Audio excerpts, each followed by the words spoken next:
Daniel capítulo 6 diz assim a palavra do nosso Deus.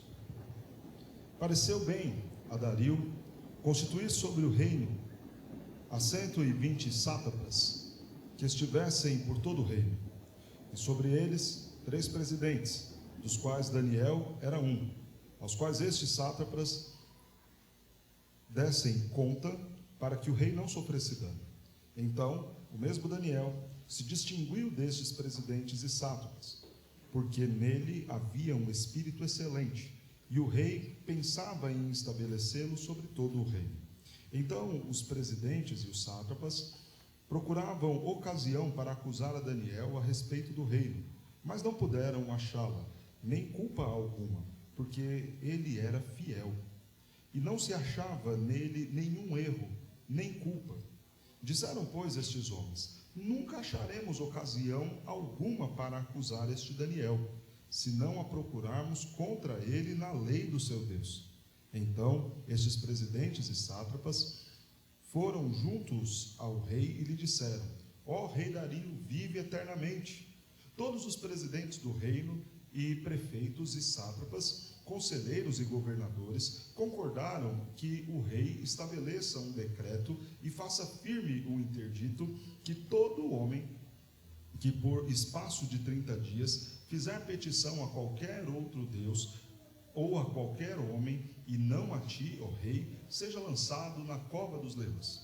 Agora, pois, ó rei, sanciona o interdito e assina a escritura, para que não seja mudada, segundo a lei dos medos e dos persas, que se não pode revogar. Por esta causa, o rei Dario assinou a escritura e o interdito. Daniel, pois, quando soube que a escritura estava assinada, entrou em sua casa e em cima do seu quarto, onde havia janelas abertas da banda de Jerusalém, 3 vezes no dia se punha de joelhos e orava e dava graças diante do seu Deus, como costumava fazer.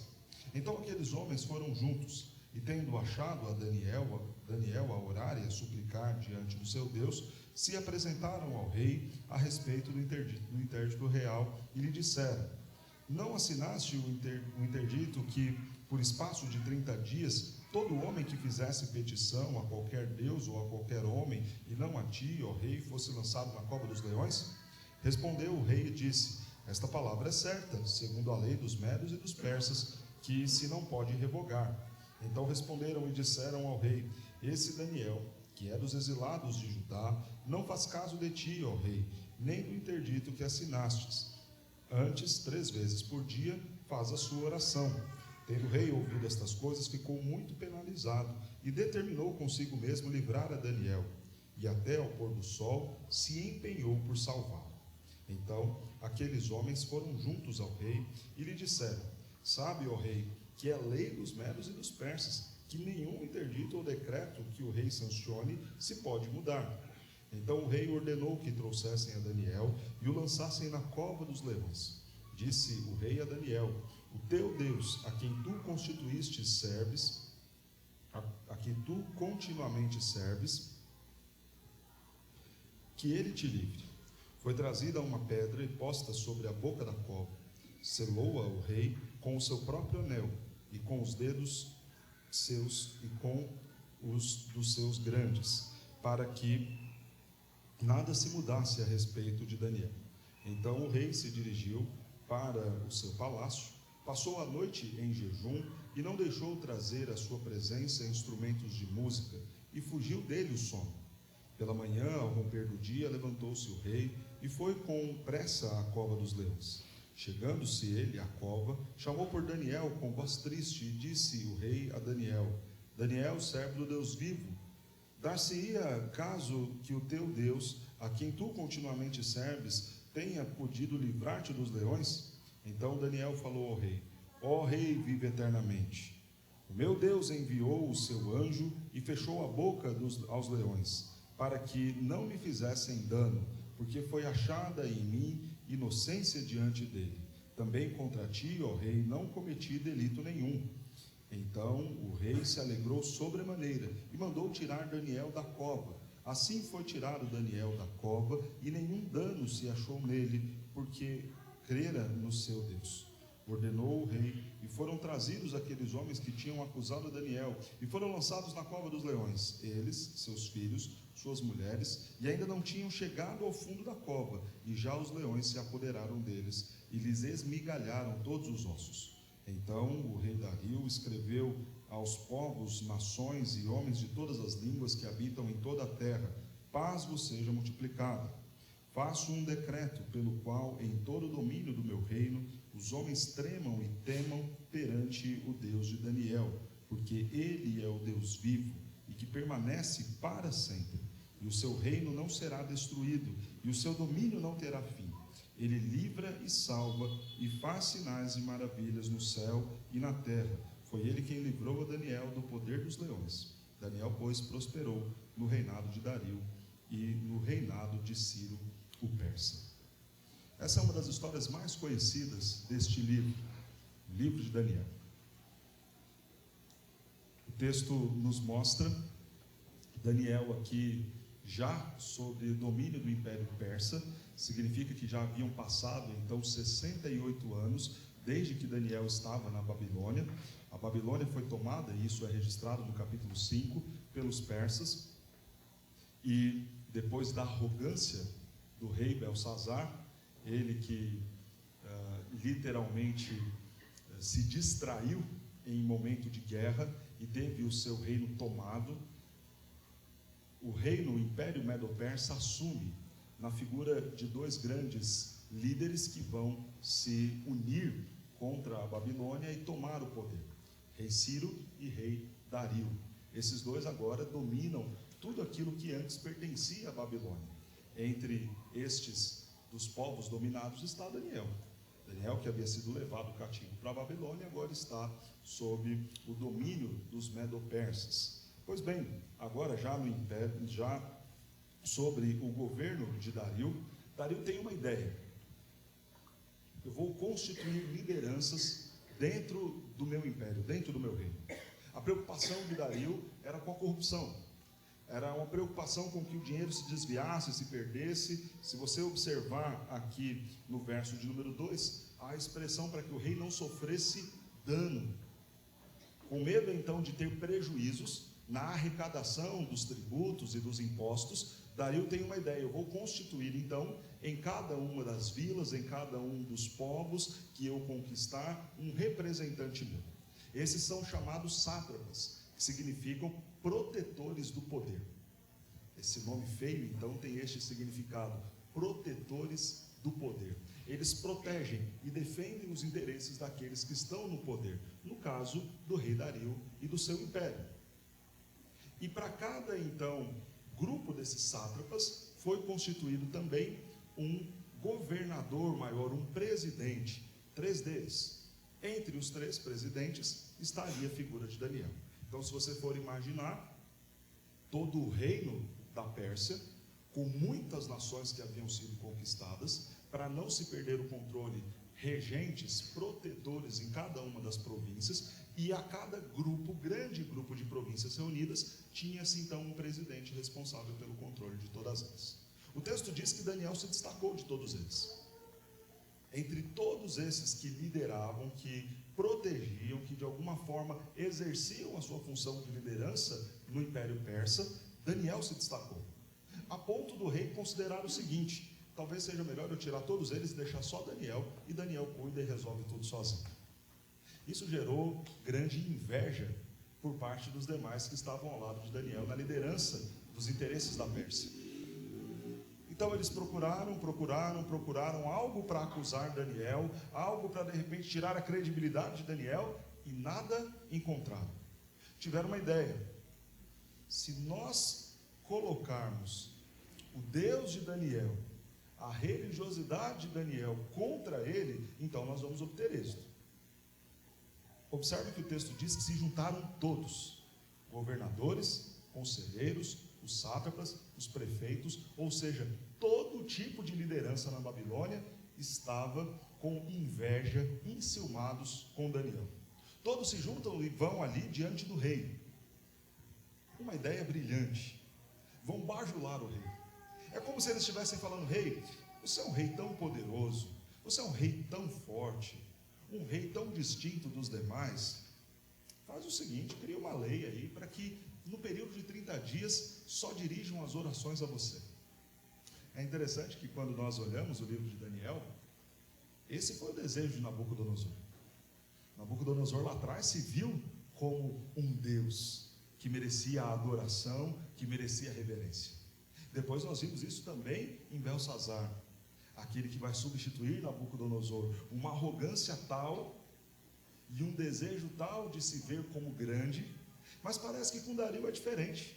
Talvez isso não estivesse prontamente em seu coração, mas foi instigado e estimulado por aqueles bajuladores que estavam ao seu redor. Rei, não é um rei qualquer, o senhor é como um Deus, merece o reconhecimento tal, merece ser tratado como tal, as pessoas devem dirigir a você as suas petições, afinal não há na terra, ó rei, quem possa resolver as coisas que não você.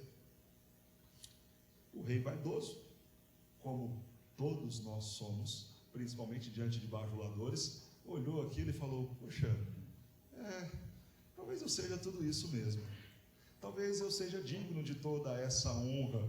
Então bem, está escrito o decreto e a lei, que cumpra-se. Diz o texto que assim que Daniel tomou conhecimento, ele fez como de costume, ou seja, ele não mudou os seus hábitos. Daniel não teve uma atitude provocativa, ele simplesmente olhou e falou, há um nível de hierarquia a qual eu devo respeitar, Deus em primeiro lugar, a Pérsia depois. Não é que ele vai para o quarto orar com janelas abertas para provocar, para desafiar, não. O texto diz que de costume ele fazia assim, já era o seu hábito, já era a sua maneira de se relacionar com Deus. Pois bem, ele não muda nada, ele continua adorando e servindo a Deus como sempre fez. Vai ao quarto, janelas abertas, voltado a Jerusalém, não com um aspecto místico, mas talvez com uma referência de identidade, para se lembrar sempre de onde ele veio, de onde ele é, onde está o seu povo. Ele ora então, e clama ao Senhor, e fazia isso 3 vezes ao dia. Diz o texto que ele agradece, com ações de graças, com gratidão em seu coração, mesmo diante de todo aquele cenário difícil, não há murmuração nos lábios de Daniel, mas um coração grato. Diante de Deus, então, ele se derrama, e diz o texto que fazia também as suas súplicas. Daniel tinha relacionamento com o seu Deus. Quando esses homens, bajuladores, invejosos, olham Daniel nas suas orações, de pronto eles correm no palácio e falam, rei, você não fez uma lei assim, assim, assim? Pois bem, tem um exilado, e eles tratam Daniel com um desdém, tem um exilado aí de Judá, que não está considerando você, rei, que não está fazendo caso da sua palavra, da sua autoridade, do seu decreto. Rei, joga ele na cova. O texto demonstra que Dario tinha tanta estima por Daniel que ele não vai de pronto dar uma resposta e mandar que fossem atrás dele e tudo mais. Fazendo um paralelo, lembra-se quando Nabucodonosor construiu a estátua e os 3 amigos de Daniel se recusaram a curvar-se, e assim que o rei tomou conhecimento, ele já manda chamar e já manda fazer toda a investigação, porque o coração de Nabucodonosor e de Dario eram completamente diferentes. Dario olha e fala, é Daniel, o melhor dos homens que eu tenho aqui, o mais confiável, o que trabalha com maior excelência, e agora eu tenho que colocá-lo na cova. O rei pensa, e aqueles homens bajuladores, invejosos, que criaram toda essa conspiração para ir contra Daniel, percebem que o rei já estava protelando, talvez até considerando não cumprir o decreto. Eles falam, rei, palavra de rei, não pode voltar atrás. É como se eles cutucassem e falassem, rei, e aí? Não vai fazer nada? O rei entende o peso do seu cargo, a responsabilidade dos seus decretos, e manda trazer Daniel. E é interessante que Dario conhecia Daniel, conhecia o Deus de Daniel, porque ele fala que o teu Deus te livre. ele não apenas falou isso como um ar de deboche ou como alguma coisa do tipo zombando de Daniel. Não, ele falou crendo mesmo que o Deus de Daniel podia livrá-lo. Tanto que ele passa a noite inteira em jejum, passa a noite inteira sem querer que houvesse festa e música no palácio, e quando amanhece depressa, diz o texto que depressa ele vai lá na cova. Ele disse que o Deus de Daniel poderia livrá-lo, e ele estava crendo naquilo, porque ele vai lá na cova e ele chama Daniel. Não é que ele vai lá na cova para, poxa, Daniel foi um bom servo meu, deixa eu pelo menos dar um sepultamento digno a ele, ou deixa eu ver o estado do corpo, como que ficou a coisa. Não, ele vai e chama Daniel, porque ele sabia quem era o Deus de Daniel. Ele sabia que não era à toa que Daniel estava naquela condição de excelência no seu império. E diante disso, então, ele chama: será que o teu Deus quis te livrar? E Daniel então responde: o Senhor enviou um anjo, e este fechou a boca dos leões para que eles não me devorassem. O rei rapidamente então manda tirar Daniel dali, e chama aqueles homens bajuladores que tramaram tudo isso, e joga eles, suas mulheres e seus filhos como punição. E diz o texto que antes mesmo que eles tocassem o chão, já haviam sido tragados, agarrados, dominados pelos leões. Então o rei agora faz um novo decreto, que fiquem todos os povos sabendo que não há Deus como o Deus de Daniel, que reina eternamente, que traz livramento. Depois de contar a história, eu quero introduzir o nosso sermão para que nós pensemos em algumas coisas deste texto. E eu quero que você pense, se alguém fosse vasculhar a sua vida, igual fizeram com Daniel, o que iriam achar? Se as pessoas fossem procurar o seu nome, a sua história, conversar com seus vizinhos, com aqueles que te deram aula lá atrás, com seus colegas e amigos de infância, da adolescência, com aqueles que estudaram com você na faculdade, fossem conversar com cada um dos seus namorados ou namoradas, para saber quem é fulano, quem é você, e fossem perguntar então para os seus parentes, para os pastores da igreja, das igrejas por onde você passou, o que essas pessoas descobririam? O que essas pessoas diriam a seu respeito? Elas encontrariam coisas das quais você poderia ser conjugado e condenado? O que fizeram com Daniel foi justamente vasculhar a vida dele. Vamos ver se a gente encontra alguma coisa de mal neste homem, algum erro, para que então por meio desse erro a gente o condene e tire ele deste alto cargo. Isso me faz lembrar de uma conversa que tive certa feita com um crente muito engajado nas muitas frentes do seu bairro, da sua comunidade, alguém muito conhecido. Então eu falei para ele: você nunca pensou não em ser de repente um candidato à prefeitura? E a resposta dele foi bem interessante: rapaz, eu não, porque a pessoa vê que você vai sair candidato, já começa a vasculhar a sua vida. E eu falei: e você tem alguma coisa para esconder? E ele deu meio gaguejado assim: não, é porque ninguém quer ter a vida exposta e revirada. E aí, se fossem fazer isso com você?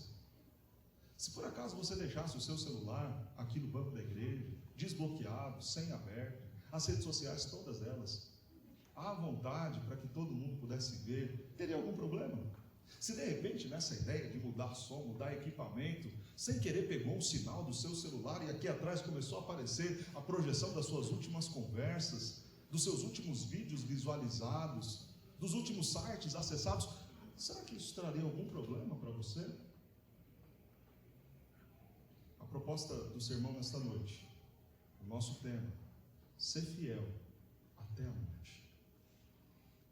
O problema, irmãos, é que nós já não temos mais credibilidade na figura dos cristãos como nos dias de Daniel.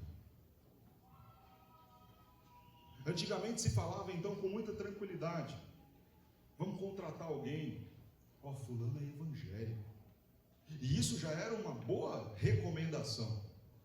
Melhor do que falar da formação daquela pessoa, melhor do que falar da experiência. Quando se falava, não, fulano é evangélico, pode contratar, isso tinha um peso. Quando se pensava em um inquilino, e aí, irmão, conseguiu alugar sua casa? Rapaz, aluguei. E aí, o inquilino é bom? Rapaz, o irmão é crente. Isso era uma boa referência. E hoje, é assim? Parece que quando se vasculham os crentes, quando se vai atrás da vida dos crentes, as referências não são boas. Parece então, irmãos, que se nós estivéssemos em nossos dias invejosos como estes dos dias de Daniel, talvez eles encontrariam em muitas coisas para nos acusar e nos condenar. E a proposta do texto para nós: seja você fiel. Seja fiel. E eu quero falar então sobre 3 aspectos desta fidelidade de Daniel. Primeiro, Daniel foi fiel naquilo que Deus confiou a ele para fazer. Daniel foi fiel em tudo aquilo que Deus entregou na sua mão para que ele fizesse. Segundo, Daniel foi fiel no seu relacionamento com Deus. Não só então naquilo que ele tinha que fazer, mas também no relacionamento dele com Deus, Daniel também foi fiel. E Daniel, terceiro, foi fiel, independente das circunstâncias. Vejamos então cada uma dessas propostas de fidelidade que estavam presentes na vida de Daniel e devem fazer parte também do nosso dia a dia. Primeiro, Daniel foi fiel naquilo que Deus lhe confiou às mãos. Daniel era um estrangeiro, cativo, na terra de um inimigo, mas entendia que se ele ali estava, é porque Deus havia o colocado. Daniel entendia então que cada situação nova, cada oportunidade, cada cargo, tarefa, função que lhe era entregue, não era entregue pela Babilônia ou pela Pérsia, mas entregue pelo próprio Deus, para que ele pegasse e desenvolvesse. Daniel não olha e fala: vou fazer de qualquer jeito, porque este não é o meu líder, porque este não é o rei de Israel, a nação da qual eu pertenço. Vou fazer de qualquer jeito porque este é um ímpio, porque este não merece o meu trabalho feito com excelência. Daniel não pensa assim. Independente de quem estivesse na liderança, de quem estivesse lhe dando a função, Daniel prontamente estava disposto a fazer com excelência aquilo que Deus lhe confiou, porque ele entendia assim: é uma ordem de Deus, uma oportunidade dada por Deus, uma responsabilidade que o Senhor entregou em minhas mãos, e eu devo fazer da melhor maneira possível. Paulo vai nos dizer sobre isso lá em Efésios, no capítulo 6. Quando ele fala de crentes cheios do Espírito Santo, ele vai dizer acerca de crentes que trabalham com excelência, como se estivesse servindo não ao seu patrão, mas ao próprio Deus, ao Senhor. O crente cheio do Espírito Santo não demonstra isso então apenas no culto, mas demonstra isso no dia a dia, no trabalho, servindo com excelência, cumprindo com excelência o seu dever e a sua responsabilidade. O nosso texto então diz que não houve ninguém melhor do que Daniel. Versículo 3, o mesmo Daniel se distinguiu destes presidentes. O mesmo Daniel que foi posto nessa situação, que era um estrangeiro, um exilado, na terra do inimigo, fez com excelência e se distinguiu dos demais. Não apenas a excelência é vista em Daniel, mas também a sua submissão.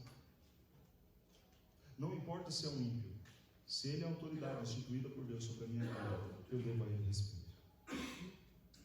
E vou seguir o que ele me pediu, desde que isso não contrarie a minha fé. Se ele é aquele a quem Deus colocou como rei, e Daniel já havia dito isso a Nabucodonosor, lá no capítulo 2, o rei, quem coloca você no topo é Deus. E se Deus quiser tirar, ele também tira. Daniel tinha isso muito firme em sua mente. Se Dario está no poder, se a Pérsia está no poder, não está apenas pelos seus méritos, está porque Deus quis que esteja, então vou respeitar. Trabalhar com excelência, respeitando aqueles que estão sobre nós, demonstra fidelidade para com aquilo que o Senhor nos entregou. E agora eu quero que você pense o seguinte: o que o Senhor entregou em suas mãos para que você fizesse? E eu quero começar com coisas bem simples, para que você entenda quantas responsabilidades o Senhor nos deu. Primeiramente, o Senhor nos deu a vida, o nosso corpo. Está lá, uma máquina fantástica, para que nós cuidemos dela com responsabilidade e usemos com excelência. Que os nossos corpos sejam para a glória de Deus. A nossa força, os nossos membros, os nossos órgãos, usados para glorificar ao Senhor. O Senhor nos coloca então dentro de uma família, pessoas que estão debaixo da nossa responsabilidade, filhos, o cônjuge, os pais, não no sentido de responsabilidade em relação aos pais, de sermos superiores a eles, mas de termos compromissos em relação a eles. E tudo isso o Senhor nos entregou, nos deu bens, casa, carro, nos deu dons e talentos, habilidades, algumas delas que nós nascemos já com elas, tesouros preciosos que o Pai nos entregou para que a gente desenvolvesse e cuidasse com excelência. E quantas são as condições que o Senhor vem nos colocando? Cargos, subordinados, situações em que nós podemos fazer coisas com excelência para a glória de Deus e para abençoar o próximo. E talvez a gente esbarre na circunstância, na liderança e não fazemos o melhor. Pois bem, Daniel recebeu do Senhor sabedoria como ninguém. Isso é visto no capítulo 1. Se destacava, era um jovem brilhante. Daniel foi colocado em um cargo de alta responsabilidade. Daniel tinha confiança do rei. E ele usou tudo isso para servir com excelência. Ele foi fiel a que o Senhor entregou para ele. Eu sempre digo aos pregadores, aqueles que se arriscam na questão do ensino na igreja, e agora não restringo a isso, mas a tantas outras pessoas em suas funções, a nossa geração é uma geração indesculpável no que diz respeito a servir com excelência. Porque o que você quiser aprender, sente e aprenda.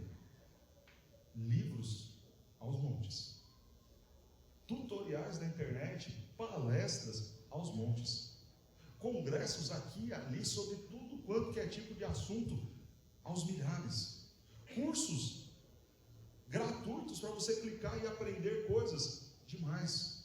Se você não é melhor na sua função, na sua área, não é porque não quer e não porque não pode. Se você não se especializa, não se dedica, não cresce, não evolui, não é porque você não tem oportunidade, é porque você não quer. E nós seremos cobrados disso. Então, como eu vinha dizendo, eu fico pensando nós pregadores. Quando a gente considera o quanto o Senhor nos deu de recursos em nossa geração, eu fico pensando, Deus vai me cobrar demais. Quantos livros há que vão comentar esse texto de Daniel? Milhares. Quantos são os grandes pastores que já trabalharam nesse texto? Dezenas. Quantos são os grandes homens de Deus, então, em quem nós podemos sentar, aprender com eles para poder ensinar melhor a nossa igreja? Quantos são os recursos, traduções, cursos que vamos habilitar a expor a Escritura de forma mais fiel e correta? Seremos muito cobrados por isso.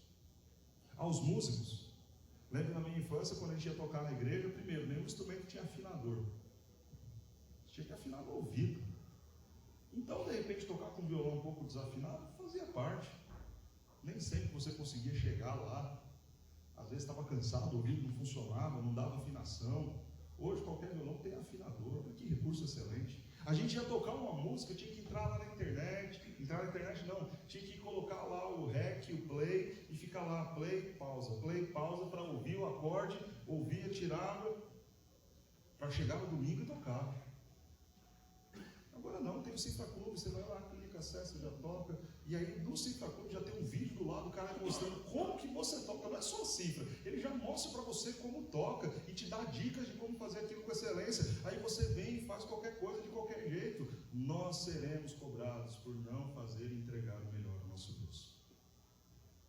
Eu trouxe 2 exemplos e poderia passar a noite inteira falando aqui sobre isso. Mas pensa você, na sua área, nas coisas que o Senhor te entregou para fazer, por que você não faz melhor do que tem feito até agora? Será por falta de oportunidade? Tenho certeza que não.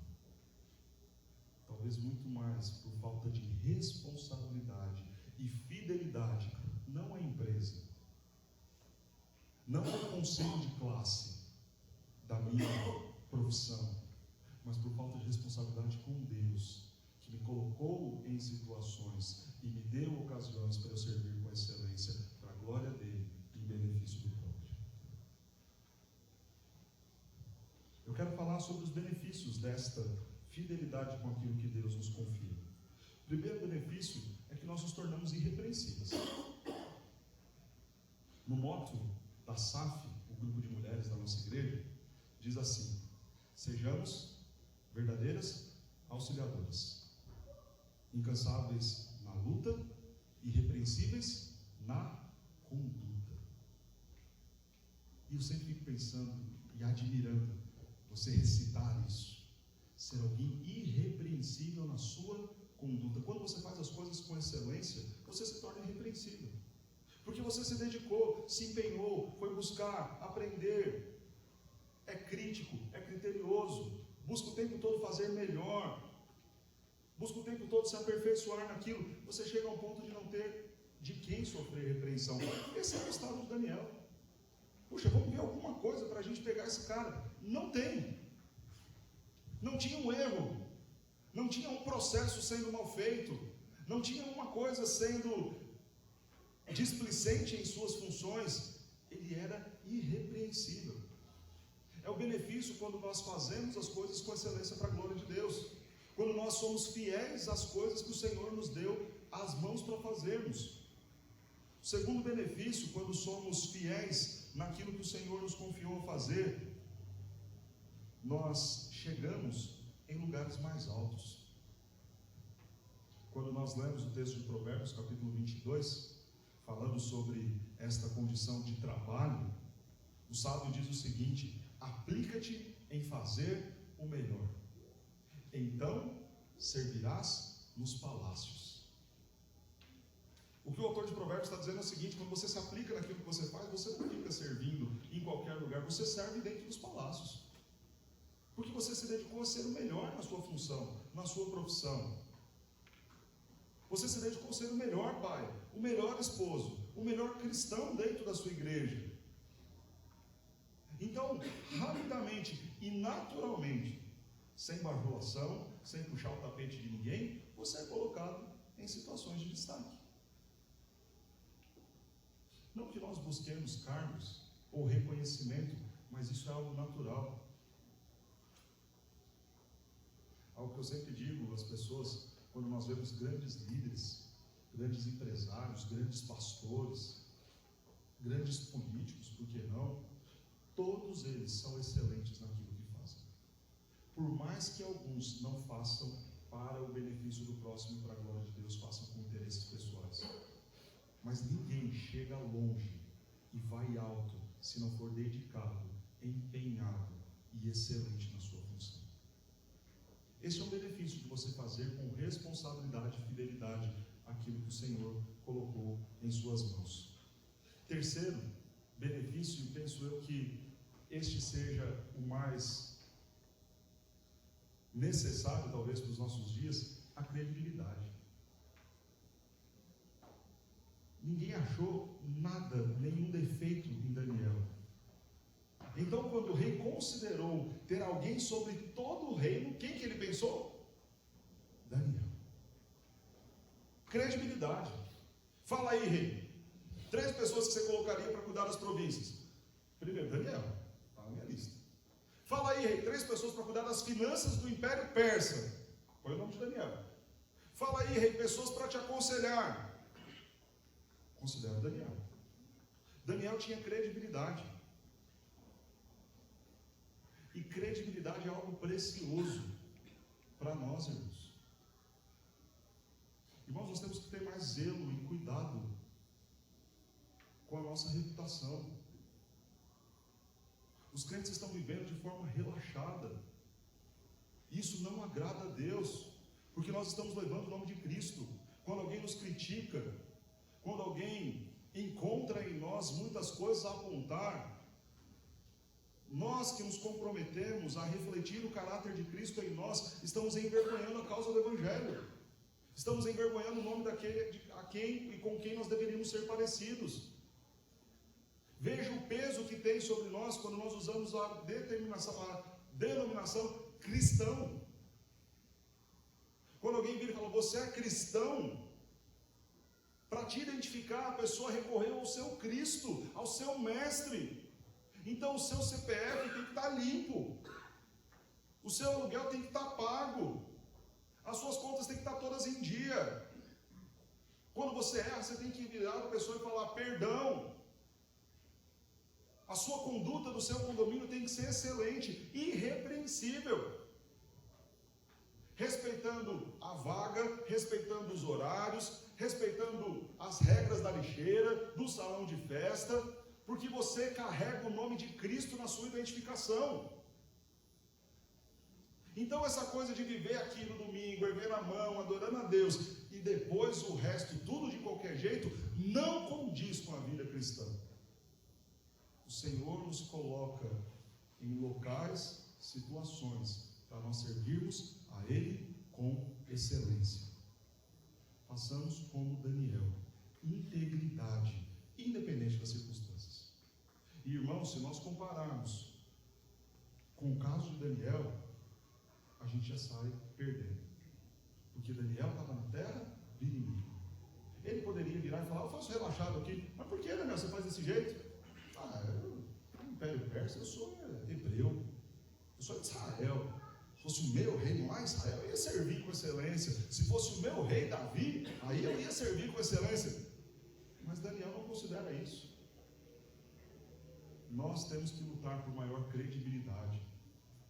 É triste e vergonhoso você chegar em uma cidade para alugar um imóvel para a igreja, e a imobiliária virar e falar, não, os donos não querem mais alugar para a igreja, não. É vergonhoso isso. É vergonhoso você ir no banco e na hora que te perguntam a sua profissão, a sua ocupação, você fala, pastor. A pessoa fala, então, poxa, não tem linha de crédito nenhum para você. Porque estão envergonhando o nome de Cristo com um proceder ímpio, pecaminoso e vergonhoso no mundo. Consideremos, irmãos, com mais seriedade a reputação do nosso nome. Não por orgulho ou vaidade de dizer, está vendo, ninguém acha nada para me apontar. Em nenhum momento Daniel fez isso. Mas porque com o nosso nome nós carregamos o nome de Cristo. É o Jonatas cristão, é o Márcio cristão, é o Gil cristão, é o Moisés cristão. Cada um de nós carregamos o nosso nome e o nome de Cristo, a nossa imagem e a imagem de Cristo. Que ao falarem de nós, então, as pessoas façam como fizeram com Daniel. Vasculhem, revirem, procurem, mas não encontrem nada para nos acusar. E que este seja um compromisso sério nosso, com o nosso Deus e com o mundo onde nós estamos inseridos. Segunda fidelidade de Daniel, que nós destacamos no texto, a fidelidade com o seu relacionamento com Deus. O relacionamento que Daniel tinha com Deus não era um relacionamento superficial. Não era um relacionamento apenas para dias maus.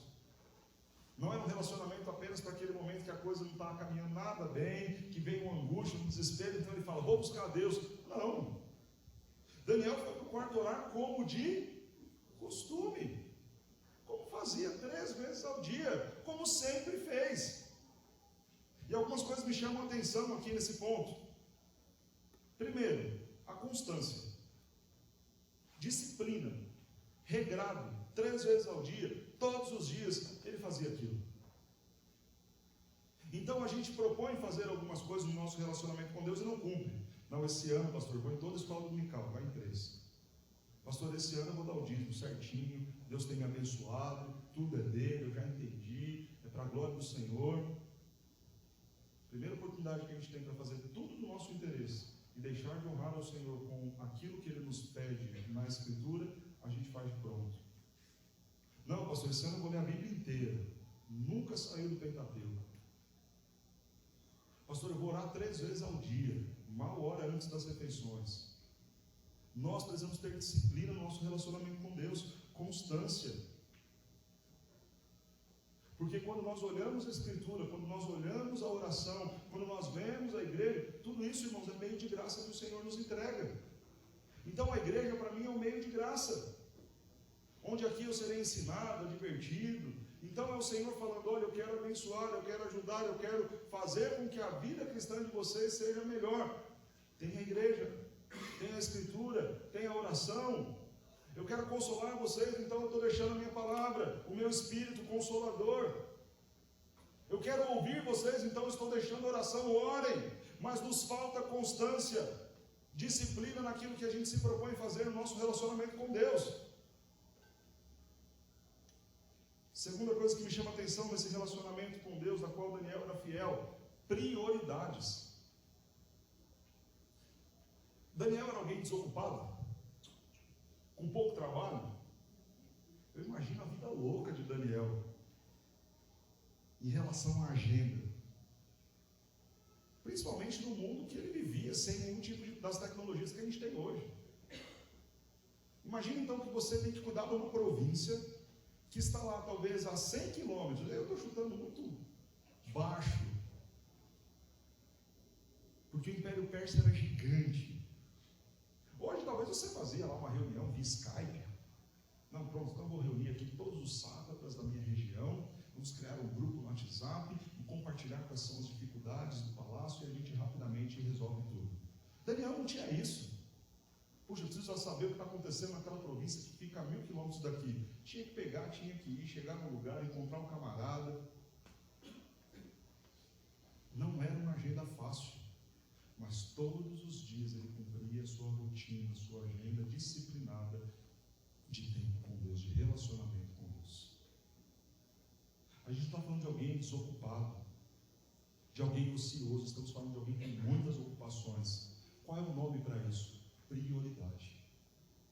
É alguém que sabe o que é realmente importante na sua vida e considera o relacionamento com Deus mais importante que o trabalho, mais importante que o dinheiro, mais importante do que qualquer outro atendimento ou agenda. É o meu tempo com Deus.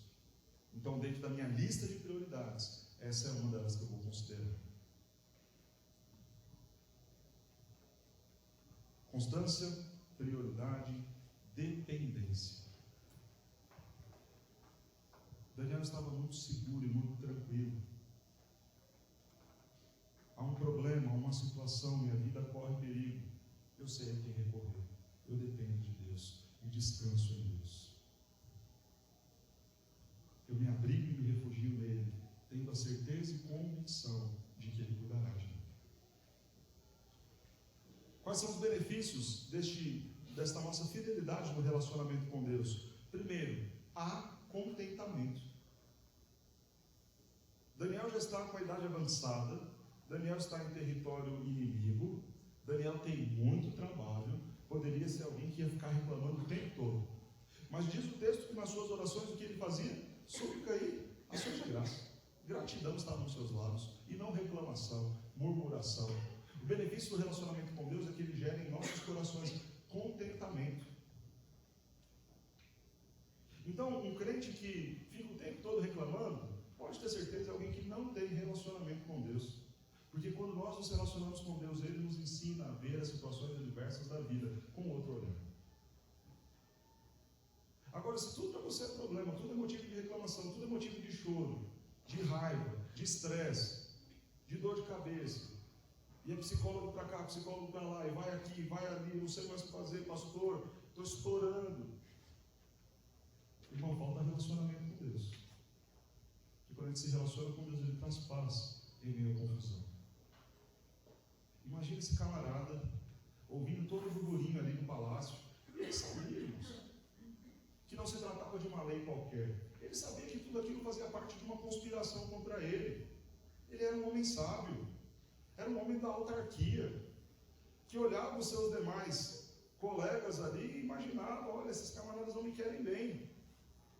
Mas o que ele faz? Tranquilamente, vai orar. desespero, não há vontade de sair correndo, não há sentimento de vingança, não preciso arquitetar alguma coisa aqui para fugir dessa arapuca e para o outro jeito. Não. Porque relacionamento com Deus traz paz ao nosso coração. Relacionamento com Deus traz consolo ao nosso coração. Eu estou tranquilo. Se houver a necessidade de ir para a cova dos leões, ok. Há consolo, há contentamento, há fé. Se o Senhor quiser me livrar, vai me livrar como já fez em tantas outras oportunidades e ocasiões. O que gera isso para nós? Relacionamento com Deus. Crente desesperado é crente que não se relaciona com Deus. Crente desanimado é crente que não se relaciona com Deus. Crente que fica o tempo todo reclamando é crente que não se relaciona com Deus. Quando nós buscamos em oração e por meio da leitura da Escritura, o Senhor nos consola, o Senhor mostra o porquê das adversidades, o Senhor dá em nós, dá para nós maior fé por meio da ação do Espírito Santo. Terceira fidelidade que nós vemos em Daniel: fidelidade independente das circunstâncias. O verso 1 e 2 do nosso texto mostra que a situação era de extrema corrupção. Então eu já ouvi o seguinte: não, olha, o crente não pode se envolver com política, porque quando chega lá nesse negócio de política, o camarada se corrompe. Daniel prova o contrário. Daniel mostra que é possível, e não em um cargo lá embaixo, mas é porque também aqui no cargo simplesinho, tudo bem, até dá, quero ver lá em cima, no poder. Daniel está lá nas cabeças, com o rei do maior império do mundo, pronto a colocá-lo como seu segundo. E não achou nele nada para acusar. Porque mesmo todo meio sendo corrupto, e veja que a preocupação de Dario, ao colocar ali os protetores do poder, os sátrapas, era justamente para evitar dano. Ou seja, a situação de corrupção era grande, os desvios, os vazamentos dos recursos eram grandes. E mesmo nesse contexto de corrupção, Daniel se achou irrepreensível. Aí te colocam para cuidar de um almoxarifado. E num simples almoxarifado você cede a corrupção daqueles que ali trabalham. Aí te colocam para cuidar de coisas simples, pequenas, e por vezes corrupção. É triste você ouvir que a maioria dos condomínios já adotam práticas comuns ligadas à corrupção. E você pensa, se num pequeno reino chamado condomínio a corrupção já é tão grande. E isso que eu estou dizendo com base no que um pedreiro, amigo meu, me compartilhou. Ele falou: Jonas, dificilmente eu chego para fazer um trabalho no condomínio que o cara não me peça uma nota com valor superior ao serviço que realmente estou ofertando para ele. Ele falou: é muito raro. Eu chego no condomínio e falo: o meu preço é 300. O cara fala: dá para fazer uma nota de 400? Ele falou: é raro as situações que eu presto serviço no condomínio que eles não me querem isso. Triste. Independente das circunstâncias, seja fiel. Pastor, mas todo mundo faz. Seja fiel e faça diferente. Pastor, mas para eu conseguir prosperar a minha empresa e manter a minha empresa aberta, eu tenho que sonegar, pastor. Faça diferente. Independente do contexto seja de corrupção, independente do contexto seja de práticas erradas, pecaminosas, faça você diferente, faça você com excelência. Seja fiel independente da condição caída que está ao seu redor. Ah, pastor, mas as notas lá na faculdade, lá no colégio, é tudo nota ruim mesmo, eu só sou uma entre as demais. Seja diferente, independente do contexto adverso da qual você está inserido. Pare de se medir por aquilo que é fácil, cômodo e baixo, e pegue como régua o próprio Cristo, a aquele a quem nós somos convidados a ser imagem e semelhança. Se paute por Ele. Cristo fez. Se Ele não fez desta forma, deste jeito, se Ele não agiu assim, pouco importa se todos ao redor estão fazendo. Ele é a minha régua, o meu parâmetro de excelência da qual devo perseguir.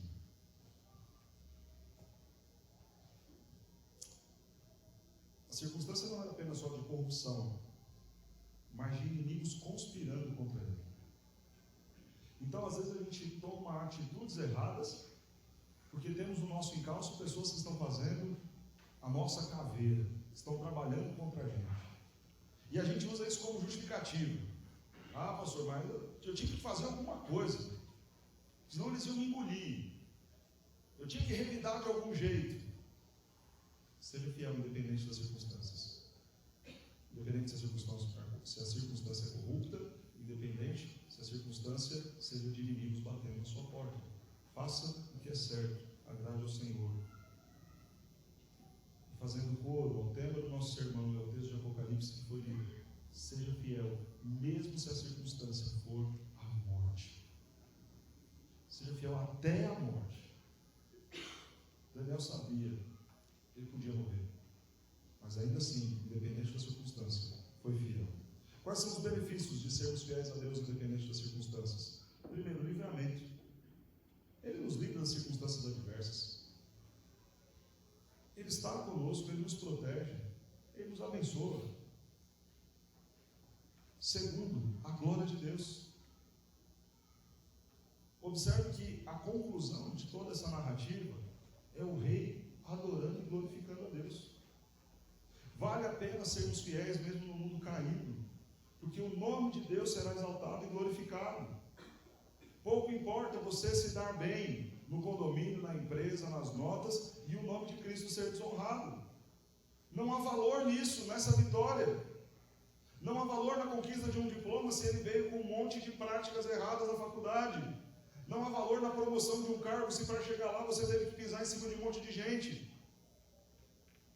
Não há valor no sucesso dos seus filhos se você, como pai, teve que deixá-los fora da igreja para priorizar outras agendas acadêmicas. O valor está em glorificar a Deus acima de qualquer coisa. Isso vem quando, independente das circunstâncias, nós somos fiéis. Irmãos, encerro falando acerca de Cristo Jesus. Nós vimos até aqui que Daniel foi um belo exemplo para nós de fidelidade. Um homem fiel. Fiel nas coisas que Deus entregou para que ele fizesse, fiel no seu relacionamento com Deus, fiel também, independente das circunstâncias. Nós devemos olhar para Daniel e falar: eu preciso ser um crente assim. Mais do que isso, nós podemos olhar para Cristo Jesus e ver alguém também que foi fiel naquilo que o Senhor lhe entregou para fazer. Era uma missão: tornar conhecido o Pai e o seu reino. E Jesus fez isso com excelência. Era uma missão dada: vai, viva com excelência e perfeição e pague na cruz o preço pelos pecados deles. O que foi entregue, ele cumpriu e exerceu com perfeição. Jesus foi fiel então à missão que o Pai lhe deu. Foi fiel às circunstâncias e ocasiões que o Pai lhe colocou. Jesus foi fiel no relacionamento dele com o Pai. Quando tudo lhe foi oferecido para que ele tivesse a glória, ele prefere glorificar e agradar ao Pai. Quando talvez a cruz pudesse lhe ser apenas uma opção, ele se sujeita ao Pai: seja feita a tua vontade. Ele foi fiel no seu relacionamento com Deus. Jesus foi fiel independente da circunstância. Ele sim tinha poder para dar uma única ordem e ter todos os seus inimigos mortos quando estava na cruz. Claro que tinha. Mas independente da circunstância adversa, da humilhação da cruz, da circunstância adversa da fome do deserto quando ele estava sendo tentado, da circunstância adversa quando ele estava sendo ofendido, que aconteceu inúmeras vezes. Independente dessas circunstâncias adversas, o Senhor Jesus Cristo foi fiel ao nosso Deus, ao Pai. Por isso nós devemos ter Daniel como exemplo, e o exemplo de Daniel nos motiva mais ainda, no sentido de que, olha, ele era alguém que vivia e que esteve em uma condição exatamente como talvez nós estejamos vivendo. Que nós façamos isso. Cristo deve ser a nossa motivação para a nossa fidelidade. Como nós havíamos dito no início, carregamos o nome de Cristo. Ele foi fiel. Deus tem sido fiel em suas promessas para conosco. Por que nós faremos menos do que isso em relação a Ele? Que a cruz de Cristo, sua morte e ressurreição, a salvação que temos nele, seja a nossa maior motivação para vivermos uma vida com excelência. Nós falamos que um dos benefícios da fidelidade é que o Senhor nos dá livramento. E o texto de Apocalipse que foi lido aqui, que carrega o título desse sermão, ser fiel até a morte, dar-te a coroa da vida eterna. Quem tem ouvidos, ouça. Aquele que ouvir, de modo nenhum, sofrerá o dano da segunda morte. E nós não sofreremos o dano da segunda morte, porque Cristo Jesus morreu na cruz em nosso lugar. Nós podemos ter a certeza de recebermos a vida eterna, não porque a gente vai conseguir chegar lá com perfeição, mas porque Cristo Jesus cumpriu perfeitamente a lei que a gente não consegue cumprir. Que tudo isso nos motive a fazer mais